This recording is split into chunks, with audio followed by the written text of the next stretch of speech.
देख रहे हैं इन डार्क राजकुमार के साथ। तो चलिए पढ़ते हैं आज की कहानी की ओर। दोस्तों, यूँ तो भूत प्रेत जैसी चीज़ें सुनने और पढ़ने में काफ़ी मनोरंजक लगती हैं, मगर कभी भी इनका कहर जब एक नॉर्मल इंसान पर बरपाता है तो एक वही शख्स जान सकता है कि उसने किस दौर से सामना किया था। 19वीं शताब्दी का एक दौर जब गांव जैसे कच्चे इलाकों में लाइट के साथ साथ अस्पताल जैसी महत्वपूर्ण चीज़ों की सुविधाएं बेहद कम थी। एक खंडेला नामक एक गांव अपनी खूबसूरती के लिए आसपास के इलाकों में काफ़ी मशहूर माना जाता था, लेकिन एक न एक दिन उस चीज़ को भी आगाज ज़रूर पहुंचता है जो दिखने में बहुत ही खूबसूरत मिसाल होती है। गांव में खुशियों की कोई कमी ना थी। सुखी जीवन जीने वाला यह गांव कुछ महीनों के बाद कयामत की रातों का शिकार बन गया। एक सर्द रात जिसकी ठंड का जलवा पूरे भारत में फैला हुआ था। सन 1997 के इस दौर में मध्य प्रदेश में स्थित यह गांव सबसे शांत और शांत लोगों का गांव माना जाता था। एक शाम गांव में मौजूद कुछ बुजुर्ग लोग गप्पे लड़ाते हुए इधर उधर की बातों में अपना वक्त काट रहे थे कि उनके बीच गांव में मौजूद उस हवेली की बातें छिड़ गईं जो असल में एक खौफ का दूसरा नाम थी। मगर गांव वालों को ये मालूम नहीं था कि जिस गांव को वो एक शांत और स्थिर गांव मानते हैं, असल में उसकी सच्चाई कुछ और ही बयां करती है। उस शाम जब वो सभी उस गांव के अबाउट कुछ बातें कर रहे थे तो रौनक नाम के एक दादाजी हंसते हुए कहने लगी कि हमारे गांव का एक रहस्य नीचे दबा हुआ है। रौनक काका जो गांव के स्कूल के एक प्रिंसिपल भी थे, वो भूत प्रेत जैसी पैरानॉर्मल एक्टिविटी को लोगों का भ्रम मानते थे। उनके अनुसार ऐसी कोई चीज़ें नहीं होती जो पैरानॉर्मल हो। गांव के सभी लोग हवेली से अच्छी तरह रूबरू थे। कोई भी नहीं जानता था कि आखिर उस हवेली के साथ साथ 40 बीघा में फैली उस जमीन का ऐसा कौन सा रहस्य है जिसकी वजह से गांव के सभी लोग उस क्षेत्र में जाने से पहले लाख बार सोचते थे। भले ही गांव आज एक शांति का क्षेत्र हो, मगर हर दिन ऐसा नहीं था।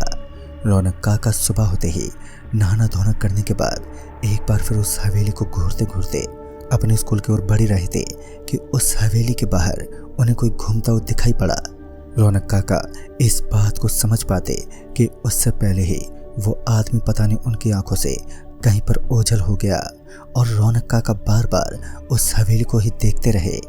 उन्होंने पहली बार उस दायरे में किसी इंसान को घूमता हुआ देखा था।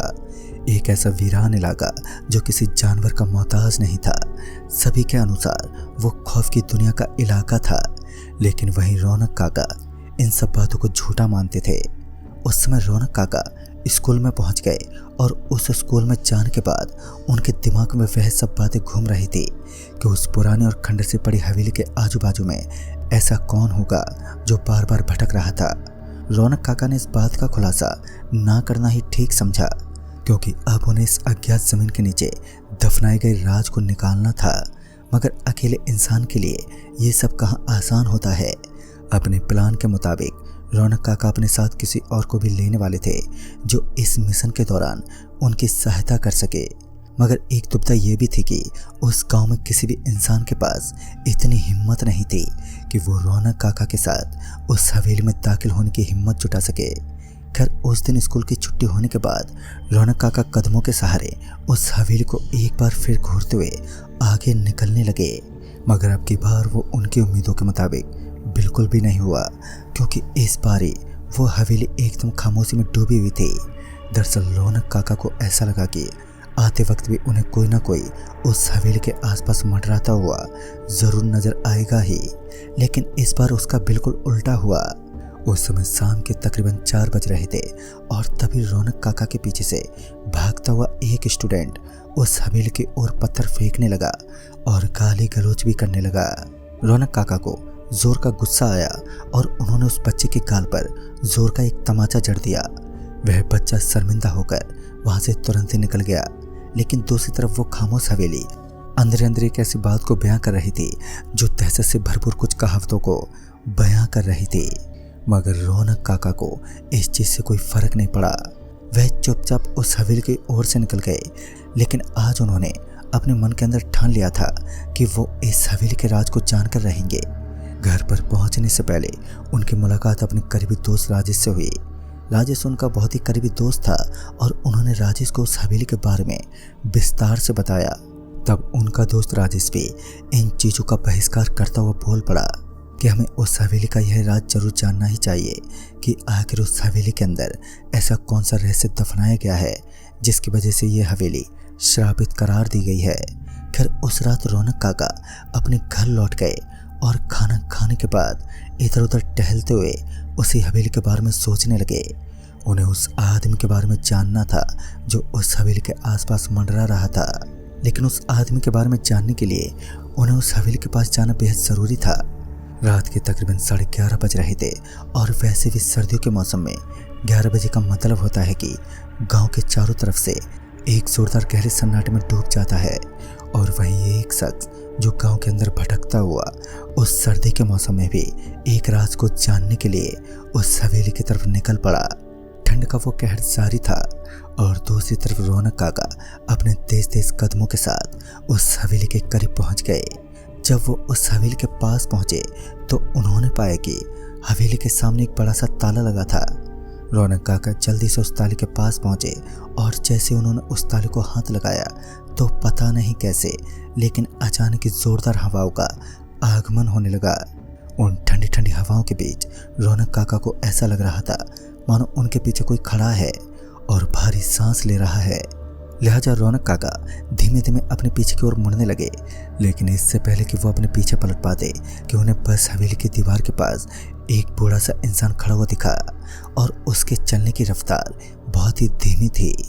इससे पहले कि वह बूढ़ी अम्मा रौनक काका के पास पहुंच पाती कि रौनक काका अपने कदम पीछे हटाने लगे, लेकिन इसी बीच वह बूढ़ी अम्मा एकदम से बोल पड़ी, बेटा अगर तुम अपनी जान की सलामती चाहते हो तो यहाँ से निकल जाओ, वरना ये काली शक्तियाँ तुम्हारा भी वही हाल करेंगी जो वर्षों पहले एक परिवार का किया था।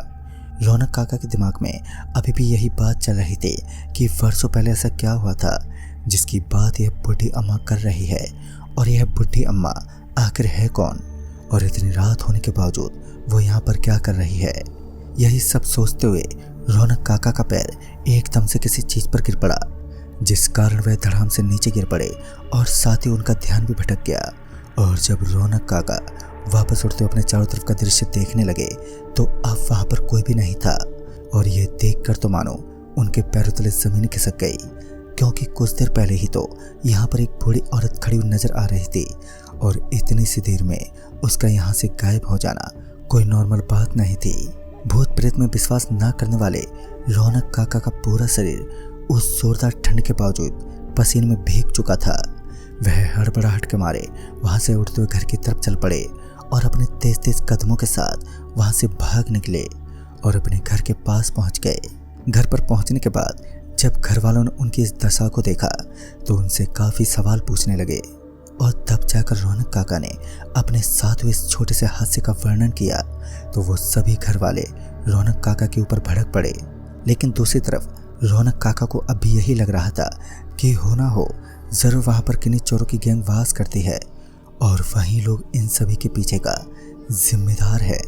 वह अभी भी मानने को तैयार नहीं थे, और इस छोटे से हादसे के बाद रौनक काका के दिल में उस राज को जानने की इच्छा और भी बढ़ने लगी, और इस बार तो उनका दोस्त भी उनके साथ था, तो उन्हें कहाँ इतना डर लगने वाला था।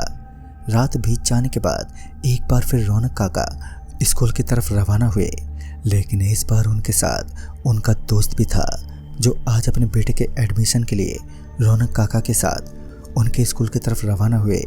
और स्कूल की तरफ जाते वक्त रौनक काका ने उसे हवेली की तरफ इशारा करते हुए कहा, यही वो हवेली है जो गांव में सबसे विश्वसनीय और डरावनी मानी जाती है, और उस हवेली के आसपास फैली हुई वो ज़मीन जो तकरीबन 40 बीघा भूमि थी, उस पर भी काली शक्तियों का गहरा दाग लगा हुआ था। उस गांव के सभी लोगों का मानना था कि इस ज़मीन में जो भी अपनी कदम पटकने की हिम्मत करता है वह अपनी ज़िंदगी से हाथ धो बैठता है। लेकिन रौनक काका अभी तक सही सलामत थे।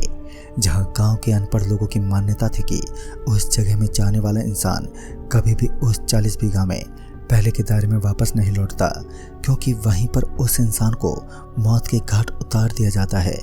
रौनक काका को अब यह सब बातें और भी ज़्यादा बकवास लगने लगी, और उन्होंने इस पूरी घटना को अपने दोस्त के सामने भी प्रस्तुत किया।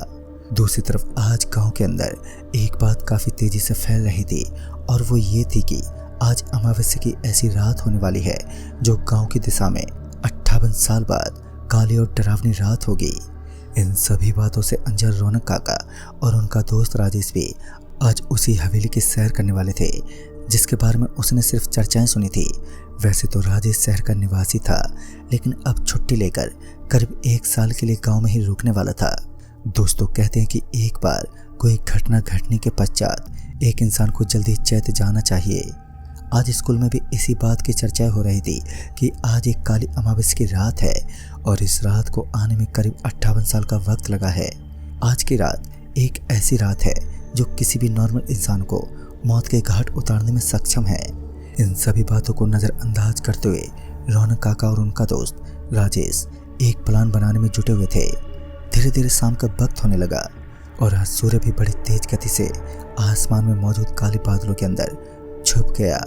अंधेरा भी अपनी चरम सीमा के साथ तेज गति से फैलने लगा और धीमी गति से फैलता हुआ ये अंधेरा ये बता रहा था कि आज की ये रात कयामत का एक ऐसा तूफान खड़ा करने वाली है जिसे ये गांव कभी भूल नहीं पाएगा। रात के तकरीबन 8 बजे होंगे। रौनक काका खाना खाने के पश्चात अपने दोस्त राजेश के इंतजार में जुट गए। वह गांव के एक पेड़ के नीचे आग जलाकर वहीं पर बैठे हुए थे। गांव का वह पेड़ एक दुकान के बिल्कुल करीब मौजूद था, जिस कारण उस दुकान की मालकिन अपने घर से बाहर निकलते बोली, अरे रौनक काका, शायद तुम्हें पता नहीं है, क्योंकि आज की रात एक अमावस्या की ऐसी खुकार रात है जो एक ऐसी आत्मा को जन्म देने वाली है जिसका खौफ और दहशत गांव के हर इंसान के अंदर खून की तरह बहता है। भले ही नए लोग इस ताकत से अनजान हैं, लेकिन 58 साल पहले भी इस गांव के अंदर एक ऐसा राज दफनाया गया है जो लगभग 40 बीघा भूमि को अपने अंदर समा कर रखता है। एक बार फिर इस तरीके की बातें सुनते ही रौनक काका के मन की उत्सुकता और गति से बढ़ने लगी, क्योंकि उन्हें ऐसा लग रहा था कि आज वो ये साफ करने वाले हैं कि गांव के अंदर फैलाई गई यह अनसुनी बातें सिर्फ लोगों का अंधविश्वास है। और अब आगे क्या होने वाला था, इस बात को समझ पाने वाला रौनक काका उस दुकान के मालकिन से कहने लगे, अरे अम्मा जी, आप चिंता ना करें, मैं जल्दी घर लौट जाऊंगा। और इतना बोलने के बाद उस दुकान के मालकिन अपने घर के अंदर लौट गई। आज गांव कुछ ज़्यादा ही सन्नाटे में था। दोनों दोस्त अब उस हवेली के उस दारी की तरफ बढ़ चले जिसके बारे में लोगों के द्वारा कुछ बनावटी बातें बताई गई थी, लेकिन आज एक ऐसी खुकार रात थी जिसके बारे में समझ पाना उन दोनों दोस्त के बस की बात नहीं थी। और इस बार जब वह उस हवेली के दायरे के अंदर दाखिल हुए तो एक हंसी जोरों से गूंज उठी। एक डरावनी हंसी के साथ उन दोनों का स्वागत हुआ और जब वो दोनों अपने पीछे मुड़े तो इस बार वह उस हवेली को तो छोड़ो बल्कि उसके एक कमरे के अंदर पहुंच चुके थे। भूत प्रेत जैसी अनोखी चीज़ों को अंधविश्वास समझने वाले दोनों दोस्तों के पैरों में अचानक ही कुछ अटक गया और फिर दोनों एक दूसरे का हाथ छोड़ते हुए अलग अलग दिशा में अपने आप ही घसीटने लगे। रौनक काका के गले में लटका हुआ एक लॉकेट तेज गति के साथ चमकने लगा। उस लॉकेट की चमक इतनी तेज थी कि एक कमरा पूरी तरीके से जगमगा उठा और शायद उस लॉकेट की मेहरबानी थी कि रौनक काका अचानक ही उस हवेली के बाहर पहुंच गए। लेकिन आज वो हवेली जोरदार चीख पुकार के साथ एकदम से गूंज उठी और उसके बाद एक नज़ारा जो आज तक रौनक काका के दिल में दहशत फैला कर रखता है। दरअसल उनकी आंखों के सामने सर कटे हुए 100 से भी ज़्यादा लोग हवेली के आसपास भटकते हुए नजर आए। यह रहस्य इतना डरावना था कि रौनक काका का बदन किसी पत्थर की मूर्ति की तरह जम गया।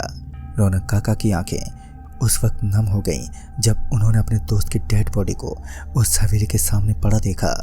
उनके हाथ कटे हुए थे और उनके पूरे शरीर पर घाव बने थे। और उसके बाद रौनक काका बेहोश होकर जमीन पर गिर पड़े और जब तक उन्हें होश आया तब तक गांव के अंदर 4 लोगों की मौत हो चुकी थी। और गांव के लोगों का मानना था कि इन मौतों का जिम्मेदार कोई और नहीं बल्कि रौनक काका ही हैं, जो कि उन्होंने उस एरिया में जाने की हिम्मत जुटाई थी। दोस्तों, इस घटना को बीते आज करीब 20 साल बीत चुके हैं। आज ये खंडेला गांव पूरी तरीके से खंडर के रूप में स्थित हो चुका है।